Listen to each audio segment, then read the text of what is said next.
The boulet, as they call it in France, but here we call it the bullet because kind of looks like a bullet that would go and get shot out of a gun.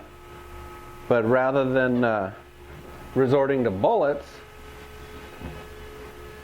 to forge peace, we're going to make a single fin that looks like a bullet, and people are going to be so psyched they don't have time for getting into arguments or silly altercations because they're frothing. So that's where the name comes from, the bullet. And it's a single fin, and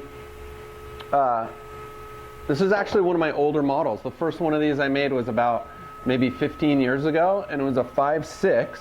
This is a 5.7. This one here is a 5.7, 19 5/8 by 2 3/8, 28.5 liters. So it holds some volume for the size that this board is. It holds some volume because it's flat and it can hold a lot of thickness in it. It's not real foiled out. So you have a lot of foam in the nose and the tail. It's got a little beak on it too, holds the foam. Flat rocker. But like I was saying, years ago, I made a 5.6 of this, and I built it right off the Rascal because the Rascal was such an immediate, just really fun, user-friendly, speedy board that had more performance in it than we anticipated when I did the first one. And that was a 5.4 or 5.5, I can't remember.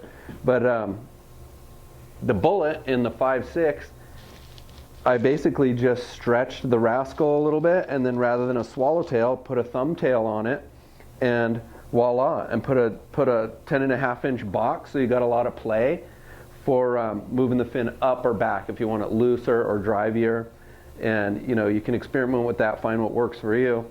But what's so cool about this board, it has the glide of the Rascal, but it's a single fin. So single fins have that really unique, just clean off the bottom draw, unlike any other board. And so if you've ridden a single fin, you know what I'm talking about. And it's a good feeling, and it's a great type of board also for if you just need a change up for maybe you're feeling a little stale, a little kind of stuck or tracky or sticky on your thruster or other boards, and you just want a refreshing change for some glide and some freedom, just a little break. This is the board for that, because not only does it give you that single fin glide, because if you think about it, thrusters, twin fins, most boards, they have your front fins up here and they're angled in. So they're made for speed and hold on the angle, on the turn. But in between, there's, water can actually, create some forms of drag. You have negative drag and positive drag. So when you're on a turn with an angled fin, that's positive drag because it translates to hold and drive. But if you just take these fins out completely, all you have is straight water flow with the single fin, so you can imagine how free that is. For those of you who haven't ridden a single fin before, or think that it was just a 70s design that was obsolete when the thruster came along, it really isn't. It has its purpose, and it's a definitive purpose that it's got, and that's to refresh your rail game, keep things free and easy and glidey, and really lets you work on technique too. So it's a type of thing where it's a technique trainer without being a harsh schoolmaster. Because sometimes when you're working on technique, it's a rough one. You got to concentrate. This is like, don't have to concentrate, and lets you just feel the technique because you got all the glide and speed. And so the technique follows. And the bottom on this that I do is a real traditional flat with just a hair bit of V in here to a single concave in the middle. Your deepest concave is under the front foot. Then it splits to a double concave and then into a spiral V. And that is a really user-friendly, wide open sweet spot hole contour. So that also complements that whole, I just need something free and easy, give me a break type of a thing. The whole contour, the rocker, single fin setup, all caters towards that. And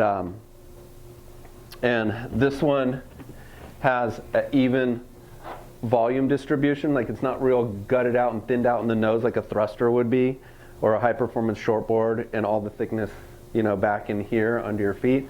It's actually, you know, the thickness is shifted a little bit forward. So you get that paddle ability under your chest, glide ability through dead spots, and also allows you to shorten the board up a little bit. So if you could think about almost like a normal shortboard and you hacked the nose off and you pushed everything down and rounded the nose, that thickness, it would automatically get thicker under your chest because you're taking off all the extra here. So that's one way to kind of think about why the distribution flow with the thickness.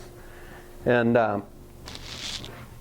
so that's pretty much the bullet. It's a really surprising, oh, one other thing. With this particular, because a lot of single fins, they're flowy, glidey, but they don't necessarily, you're not coming off the bottom and able to like set them like this and snap, like do a snap turn rail follow through in the pocket. This does that, which when I was designing it, that's not at all what I was thinking. I was thinking, oh, section clearer, clear my head, clear some sections. But when I got on it, what I found, especially with this Greeno fin from True Ames, from up in Santa Barbara, this Greeno fin, the 7.0, I found I really like. It's called the 4A George Greeno. It's got some tip flex, but this fin with this particular board model, it allows you to really lay the rail over up in the pocket, and you can feel the tip of the fin flex back and then recoil through the turn. And it holds a rail, but it doesn't feel like a thruster, but it holds a rail. So it feels free like a single fin, but lets you do a real tight, even snappy arc, which is uncharacteristic typically with single fins, but that's what the bullet does. That's what the bullet's about. And it's one of my favorite boards.